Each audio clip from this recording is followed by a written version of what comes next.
बहुत स्वागत है आप सभी क्रिकेट प्रेमियों का मेरे चैनल पर। और एशिया कप अपने उफान पर है भैया। पहला मुकाबला अफगानिस्तान और हांगकांग के बीच कल हो गया है और अफगानिस्तान ने जैसा कि तय ही था कि रौंद डाला हांगकांग को।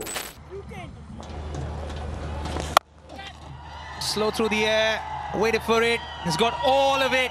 189 का टारगेट दिया था और ठीक आधे ही रन बने, मतलब 94 ही बने। 188 अफगानिस्तान ने बनाए थे, हांगकांग 94 ही बना पाया और 94 रनों से मुकाबला अफगानिस्तान जीत गया। Massive win for Afghanistan by 94 runs, 94 for... लेकिन खास कुछ बातें थी इस मुकाबले में। सबसे पहले तो अगर टॉस से ही चालू करें तो अफगानिस्तान ने टॉस जीता और टॉस जीतकर उन्होंने गेंदबाजी नहीं चुनी। ये अबू धाबी में मैच हो रहा था, वहां पे ड्यू के आसार बहुत थे क्योंकि गर्मी बहुत थी।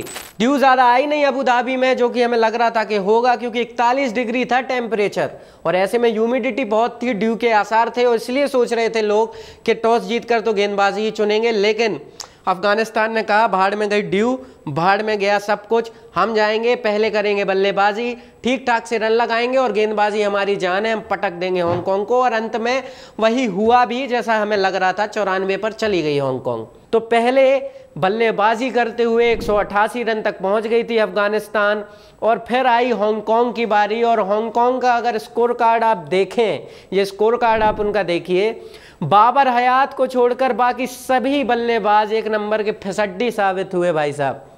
और अगर बाबर हयात और खुद कप्तान यासिम मुर्तज़ा को आप हटा दें तो कोई 10 के आंकड़े तक भी और बल्लेबाज नहीं पहुंचा है। तो अगर आप स्कोर कार्ड देखें तो देख के लग रहा है कि किसी सिटी का पिन कोड है या फिर किसी का मोबाइल नंबर लग रहा है, वो 0, 4, 5 यही सब दिख रहे होंगे आपको। बात तो बिल्कुल स्पष्ट थी ही कि अफगानिस्तान हरा देगी हांगकांग को और उस मामले में हम ज्यादा नहीं घुसेंगे कि हांगकांग कहाँ अच्छी कहाँ खराब, जो होना था वो हुआ और ये तय भी था। लेकिन अफगानिस्तान भी इस मुकाबले से काफ़ी चीज़ों को लेकर सतर्क हो सकती है। सबसे पहले तो भाई साहब रन रेट का मामला है, क्योंकि 6 ओवर में जो पावर प्ले था उसमें 41 रन पर ही थी अफगानिस्तान। मतलब 6 ओवर में 41 रन आप बनाते हैं, माना कि 26 रन पर आपके 2 विकेट चले गए, लेकिन फिर भी 6 ओवर में सिर्फ 41। और इब्राहिम ज़ादरान और गुरबाज के साथ नहीं गए थे इस बार ओपनिंग में, इस बार गए थे सदीकुल्ला अतल के साथ ओपनर बना के और उन्होंने अच्छा खेला, उन्होंने बनाए 52 पे 73। आप कह सकते हैं कि T20 के लिहाज से थोड़ा और तेज खेलना चाहिए था, लेकिन एक एंकर की ज़रूरत थी अफगानिस्तान को शुरू में, क्योंकि गुरबाज और इब्राहिम ज़ादरान इन दोनों की पार्टनरशिप पिछले मुकाबलों में जो हुए हैं, चाहे वो ट्राई सीरीज़ हो चाहे अन्य सीरीज़ हो, वहाँ ज़्यादा चली नहीं। तो अफगानिस्तान को लगा कि अटल के साथ जाएंगे, उन्होंने अच्छा किया। लेकिन उसके नीचे के जो बल्लेबाज हैं, चाहे उसमें गुरबाज और ज़ादरान को भी आप मिला लें, वो भी नहीं चले। उसके बाद जब नबी आए तो नबी ने 26 गेंदों पर लगभग कोई 32 रन बनाए। तो इस स्ट्राइक रेट के साथ तो आप T20 क्रिकेट नहीं खेल सकते ना। वो तो अच्छा हुआ कि उमर जई आ गए और 21 पर 53 इतना तेज अर्धशतक लगा गए और जाके फिर अफगानिस्तान 188 पहुंची। Oh, that's cute. That's really cute. And that might be a no ball too. It's not just about power, bit of touch too. And that is a first 50 in T20 international cricket for Omar Zai. नहीं तो Hong Kong तैयार थी 150 के अंदर अफगानिस्तान को निपटाने के लिए और मैच बन सकता था वहां पे। मैं ये नहीं कह रहा कि 150 अगर बना लेते तो हांगकांग जीत जाती, तब भी अफगानिस्तान जो है वो अपने बॉलर्स के साथ जाती और हांगकांग को नेस्तनाबूद करती, वो ठीक है।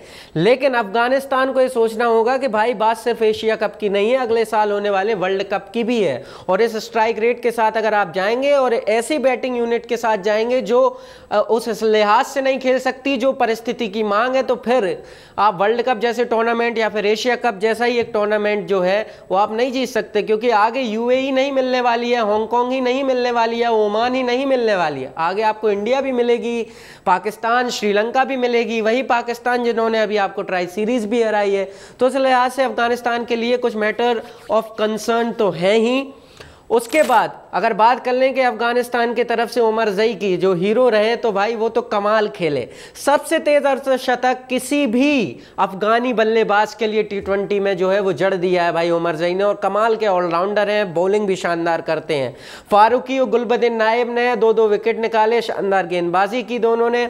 और गेंदबाजी तो आपको पता ही अफगानिस्तान की जान है। 7 नंबर तक इनकी बल्लेबाजी होती है और 7 ही बॉलर्स भी हैं टीम में। तो यही कमाल बात है कि जितने बैटर्स हैं उतने ही बॉलर्स हैं और वो कारनामा उन्होंने करके दिखाया। लेकिन बैटिंग में जैसा मैंने बोला कि एक डेबिकल आया था जहां पे वो रुक सकते थे, और आप रन रेट के हिसाब से अगर देखें तो 10 ओवर में अफगानिस्तान के महज 77 रन ही थे। 10 ओवर में सिर्फ 77 रन। 7 नंबर तक आपकी बैटिंग है, राशिद खान तक आप बैटर्स लेकर बैठे हो, लेकिन 10 ओवर में आप 77 ही बनाते हो। अच्छा हुआ कि वो उमरजई की पारी आई, लेकिन वो पारी हर बार नहीं आएगी।